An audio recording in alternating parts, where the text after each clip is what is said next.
आज बिहार बीपीएससी में इतना बड़ा भास्ट सिलेबस ला के दे दिया, और वो भी बिना सोचे समझे। निगेटिव मार्किंग के साथ कल के डेट में ये कहेंगे इंटरव्यू हम लेंगे, कल के डेट में कहेंगे यूपीएससी हम लेंगे। आखिर ये कब तक चलेगा? कब तक हम लोग एग्जाम देते रहेंगे? ये लड़ाई अब रुकेगी नहीं, क्योंकि सरकार ने जिस तरह से हम लोग के साथ विश्वासघात किया है, सरकार ने जिस तरह से हम लोग के ऊपर कुठाराघात किया है, जिस तरह से हम लोग के साथ लाठी चार्जेस हुए, उसका एक एक हिसाब होगा। सरकार ने जिस तरह से स्टेट 19 के साथ 4 साल हम लोग का टाइम किल किया और इस इंतजार में रखा कि हम नियोजित करेंगे, नियुक्ति की प्रक्रिया प्रारंभ करेंगे, लेकिन नियोजित और नियुक्ति की प्रक्रिया को छोड़ के इन्होंने प्रवेश पत्र की प्रक्रिया को प्रारंभ किया, वो भी 2-2 एग्जामिनेशन बीपीएससी के माध्यम से। बिहार के अंदर में आज तक इससे पहले कोई भी बीपीएससी का इस तरह का पैटर्न नहीं लाया गया। हाई कोर्ट में बंटी जी की तरफ से पहला केस कर दिया गया सरकार के खिलाफ। मैं पूछना चाहता हूं कि हमारा क्या था गुनाह? बिहार में हम नौकरी मांग रहे थे, रोजगार मांग रहे थे, यही हमारा गुनाह था। नमस्कार, मेरी मौजूदगी अभी पटना के गांधी मैदान में है और हमारे साथ ST/AT के अभ्यर्थी हैं जो सरकार के खिलाफ जो पहला केस है पटना हाई कोर्ट में किए हैं, तो उनसे जानेंगे। सबसे पहली बात, आपके चैनल समाचार चक्र को और आपकी पूरी टीम को ST/AT बंटी के तरफ से और हमारी टीम के तरफ से, मुझे लगता है कि आप पहले भी सीटेट बीटेट को और ST/AT को कवर किए हैं और आज कवर करने आए हैं। मैं गांधी मैदान के पटल से ये बात बोल रहा हूँ, ये लड़ाई अब रुकेगी नहीं। ये लड़ाई का आगाज़ हमने कर दिया है पटना हाई कोर्ट के पटल पे, और इस लड़ाई का बिगुल हम लोग अब लगातार फूंकते रहेंगे। इसलिए के फूकेंगे कि सरकार ने जिस तरह से स्टेट 19 के साथ 4 साल हम लोग का टाइम किल किया और इस इंतजार में रखा कि हम नियोजित करेंगे, नियुक्ति की प्रक्रिया प्रारंभ करेंगे, लेकिन नियोजित और नियुक्ति की प्रक्रिया को छोड़ के इन्होंने प्रवेश पत्र की प्रक्रिया को प्रारंभ किया, वो भी 2-2 एग्जामिनेशन बीपीएससी के माध्यम से।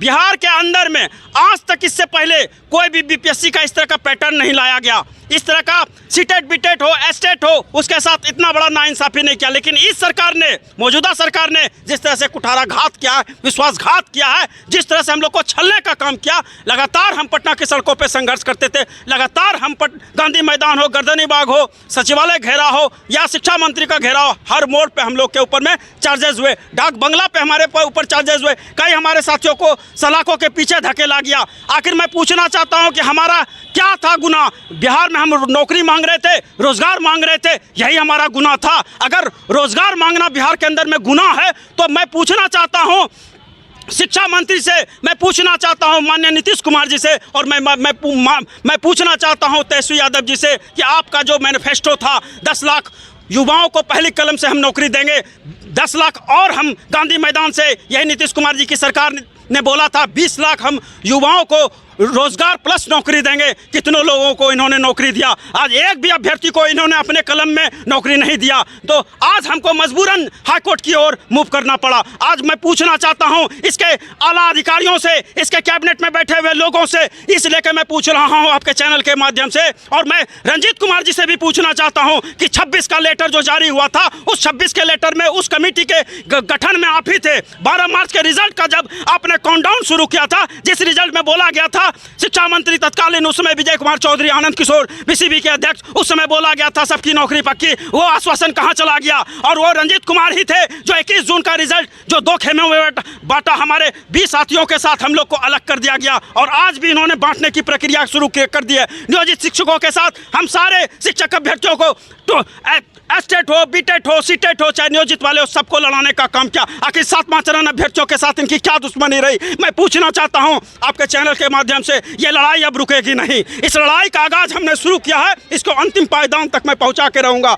मैं सरकार को और इनके पूरे कैबिनेट के आला अधिकारी को मैं बोलना चाहता हूं, इस पर संज्ञान लिया था आपने, पब्लिक डोमेन में इस नियमावली को आपने रखा था, नहीं रखा था? आपने सिर्फ और सिर्फ गलत तरीके से ड्राफ्ट करके आपने इसको कानूनी इम्प्लीमेंट जामा पहना दिया, और इसी को हम चुनौती देने का काम कर रहे हैं माननीय उच्च न्यायालय के आदेशानुसार। और मुझे पूरा विश्वास, इन्हें पूरा यकीन है इस केस में हम जीतेंगे। और 2006 नियमावली, 2008 नियमावली, 2012 नियमावली, बिहार गजट, 2019 स्टेट नोटिफिकेशन, 2020 का नियमावली, 2023 का नियमावली, हमने सारा संपूर्ण हवाला दिया है, और इस हवाला में एक एक ड्राफ्ट एक एक चीज़ का रखा है। 220 220 पेज का डॉक्यूमेंट्स डोजियर है इसमें, उसमें कई सारे ऐसे बिंदु हैं जिस पे चर्चा परिचर्चा होगी, जिस पे बहुत सारी बिंदु को लेकर हम लोग आगे बढ़ेंगे और इस केस को कहीं ना कहीं हम यहाँ से लेके सर्वोच्च न्यायालय तक हम लड़ेंगे। मैं इसलिए कहीं मैं आपके चैनल के माध्यम से बोल देना चाहता हूँ, ये लड़ाई अब रुकेगी नहीं, क्योंकि सरकार ने जिस तरह से हम लोग के साथ विश्वासघात किया है, सरकार ने जिस तरह से हम लोग के ऊपर कुठाराघात किया है, जिस तरह से हम लोग के साथ लाठी चार्जेस हुए,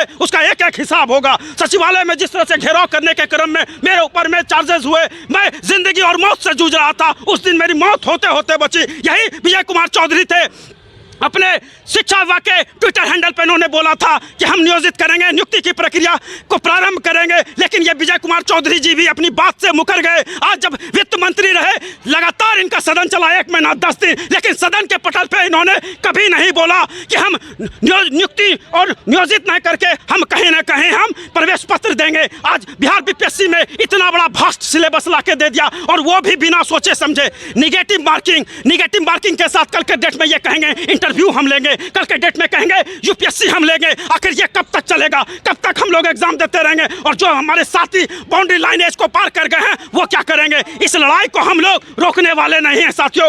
ये लड़ाई सिर्फ बंटी कुमार की लड़ाई नहीं है, ये लड़ाई संपूर्ण बिहार के अभ्यर्थियों की लड़ाई है, और इस लड़ाई का आगाज हम अपने चैनल, आपके चैनल के माध्यम से बोल देना चाहते हैं। इस लड़ाई को हम लोग छोड़ेंगे नहीं जब तक हम सत्य के साथ हैं, सत्य के साथ हैं, सत्य के साथ रहेंगे। और माननीय उच्च न्यायालय को पे हमको पूरा विश्वास है, हमारे क्लाइंट सीनियर एडवोकेट पे हमको पूरा विश्वास है। देख सकते हैं कि शिक्षक अभ्यर्थी में कितना सरकार के खिलाफ आक्रोश है, और पटना से जो बंटी जी की तरफ से पहला केस जो है सरकार के खिलाफ कर दिया गया है। और देखिए कब तक इनको नियुक्ति की प्रक्रिया शुरू होता है और कब तक इनको न्याय मिलता है। देखते रहिए समाचार चक्र। जय हिंद, जय भारत।